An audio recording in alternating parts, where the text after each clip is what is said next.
Hi, Chris Sorensen, founder of Help. You know, I hear over and over again that people are very concerned about being able to have a negative impact on their credit report. They've worked years, sometimes decades, to build up an excellent credit report.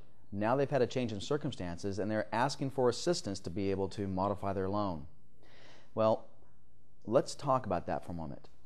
When you contact 888-995-HOPE for the Hope Alliance, what you're going to hear is you don't have to be late to ask for or apply for modification.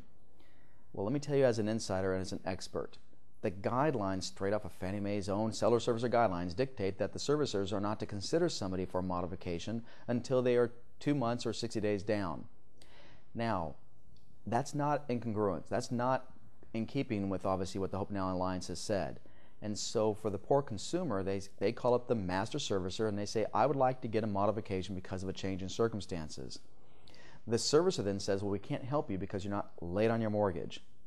Well, if you talk to the servicer is saying, we're doing what's in the best interest by law, well, strike that, by contract, what's required of us with our investor to not modify somebody who's currently making their mortgage payment. Why should they? They have a single purpose, and that's to make money, and why would they give away money if they don't have to? Well, here's what the public is hearing. The public hears, I can't help you because you're not late in your mortgage. So what I hear you saying is, if I'm late on my mortgage, I might be able to get assistance. Far too often, you will then stop making your payments. You may, in fact, then get a trial modification, only to be declined 3 months, 6 months, 10 months down the road, and now you're in worse financial position than ever. Your credit's been destroyed, and you're asking yourself, what in the world did I do? So, in the next video that you're going to be watching, I'm going to be talking about the impacts of your credit on a short sale or foreclosure, and how soon, which is the most important question, can you take advantage of these historic low rates and buy again after one of those things occur. We'll talk about that in great detail, but for now, just know this. If you're going to be asking for a modification, it is virtually impossible to get a modified loan if you're making your payments on time. Not 100% impossible, but by and large in practice, it's highly unlikely. Just look at the odds.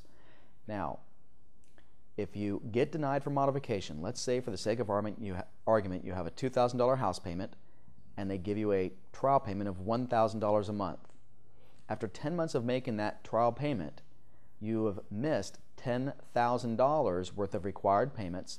They will then send you a letter saying that you owe us the $10,000 plus interest plus penalties, and that money will be due. And if you don't pay it, then they can begin the foreclosure process.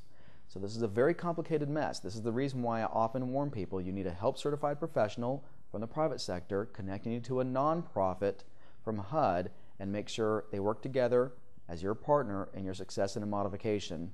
And if that doesn't work, then we work towards a short sale. It is almost never a good idea to foreclose. So with that, we're going to close with that. Make sure you watch the next video on how soon can I buy after a short sale or a foreclosure.